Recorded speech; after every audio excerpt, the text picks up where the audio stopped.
I know it's a big rivalry, and it's, the crosstown team here down south of us, but I'm trying to make this about us. I'm not trying to make it about the opponent. I'm trying to make it about us, just like I do every week. And so our mentality's just got to be that it doesn't matter who you play on a weekly basis. It's got to be about us first. We got to execute our assignments and make it about us.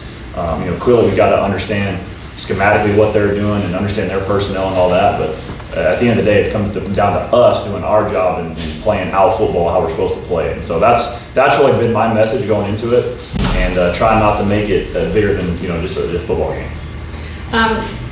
It's fun to see some of the spreading around of success on the offensive side of the ball, but the defense is mimicking it, that same thing where a lot of guys are getting to the ball.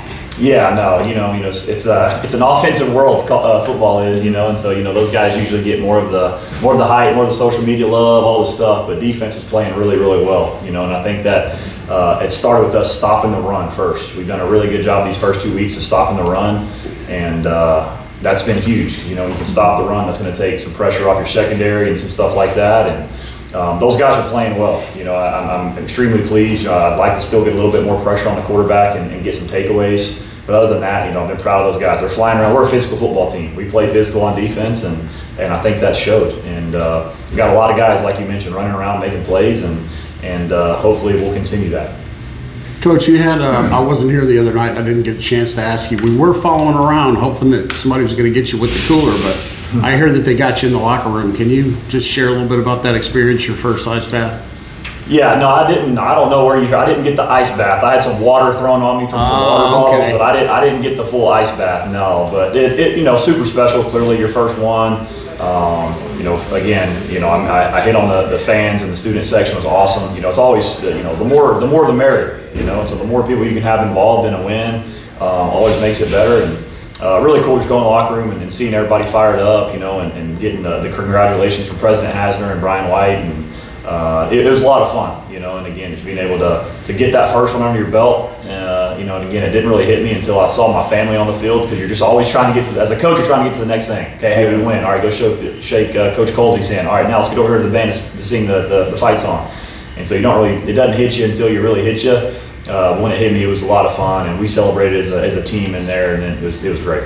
Okay. Coach, how much nicer was it looking at film this week following a 56-14 win and coming off a loss? And is there any extra confidence in the team you see coming off such a decisive win? Yeah, definitely. Start with your first question there. Way more fun to watch the film after a win. But again, we're still coaches, and we nitpick and we find the details and everything. We want to make sure it's detailed up. And I told my team, on Sunday, and I'll keep telling them every day, we haven't scratched the surface, because again, we're coaches, and so we look at things differently. And I tell my offense guys, we should have scored 80. I know we scored 56, should have been 80. If we'd have done A, B, and C right, guys, look at what it could have been. But definitely, it feels a lot better. And anytime you have a win, you have a decisive win, and got a lot of people made plays, that definitely gives you more confidence in the locker room. And so I think our guys are confident. Clearly, everybody's juiced and amped up for this one this week, and I think they're ready to go. What have you kind of seen from FIU so far? They were able to keep it close to Penn State a little bit before it got away from them. Yeah, they're extremely physical, in the trenches, both sides, offense and defense. Defensively, they got a defensive end number 44. Dude plays with an absolute motor, and so I challenge both of our offensive tackles that, hey man, he can't outplay us with effort. He's a good football player. I'm not saying we're going to win every single rep, but don't let him outplay us by how hard he play. And then they got one of the top linebackers in the country with number 0. I think he's like 8th in the country in tackles or something like that right now. Really flies around, makes a lot of plays. And they're big. They got a lot of length. And they got a 6'7" defensive tackle out there on the defensive end. So they're a long team with length. And then on the other side of the ball, clearly it starts with us stopping down their run game. They've done a really, really good job, and they were a shoestring tackle away a couple times from breaking off some 60, 70, 80-yard runs against Penn State. And the safeties, fortunately for Penn State, came down and made a tackle and got the ball down. But they're really physical. They're going to get into a lot of 12 personnel, and they're going to try to pound the rock a little bit on us. So it starts with us tackling, getting in our gaps, having great eyes. They do a lot of shifts, a lot of motion, some of that stuff. But they like to set the tempo with their offensive line and trying to pound it downhill. And then, clearly they got skill players, and their quarterback can really extend and make plays. So we've got to really do a really good job with him of, trying to make him uncomfortable and keep him in the pocket as much as we can. But ultimately, it's gonna start with us shutting down the run game first and trying to make them put it in the air a little bit more. Coach, one of the things that they do well is third down conversions. They're clipping along here, I believe 45%, 50th in the country. And also in fourth downs, they're 67% conversion. What are you gonna do specifically to stop that late drive stuff? Yeah, I think first and foremost, you try to get them in the third and toughs, the 3rd and 7, 3rd and 8 plus, you know what I mean? 3rd and 1s, those are a battle that, when you look at statistically, the offense usually can win. And then the fourth down calls, again, if you're in 4th and 1 versus 4th and 5, those are some game-changing plays. And so I think it starts with staying ahead of the sticks. And so if we can have a good first down, and get them into maybe some not easy, the 2nd and 5, the 2nd and 3s, where now they've got the whole playbook open for them to pass or run the ball. I think that's what we got to do. So it starts on first down, and I think that's that was one of my keys to victories for offense. We've got to be great on first down as well. So it looks at both sides of the ball. How important is it that you had Josh Roberts not only block that punt, but he gets 3 pressures against Florida A&M to have a freshman contribute like that right away? Yeah, he's a heck of a football player. I showed the team. It was really cool in fall camp one night, and I can't remember it. I was up here late doing some donor stuff or whatever. I can't even remember what I was still doing here. And the sun is almost down, and he's on the practice field by himself with a pop-up doing individual drills alone by himself, and the sun's almost down.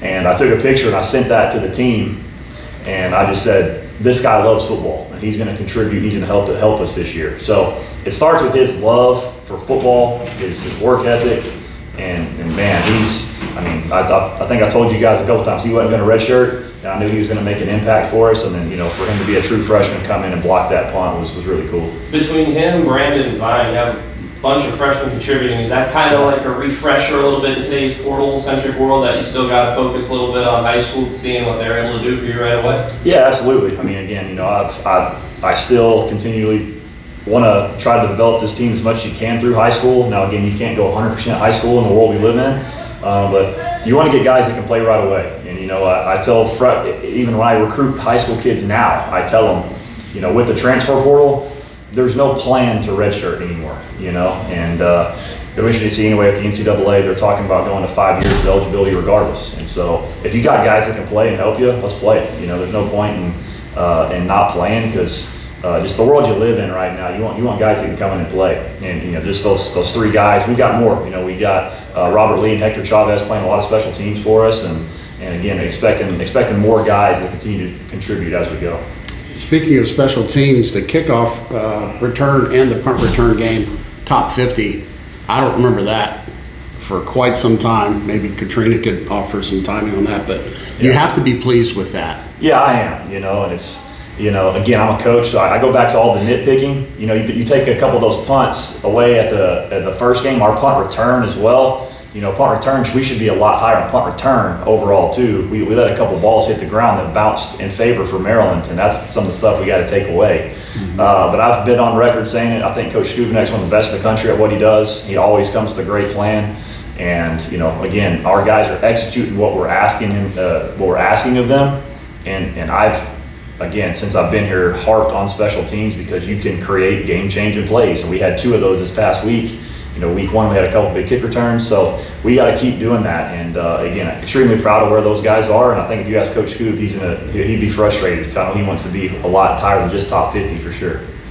We heard from Willie Sims in his opening press conference. He emphasized the importance of winning this matchup. You guys, we've heard from a bunch of people how important this matchup is, but it kind of seems like they're really kind of focused on winning this game. Are you guys kind of taking it week to week, or is there any kind of extra animosity with this game?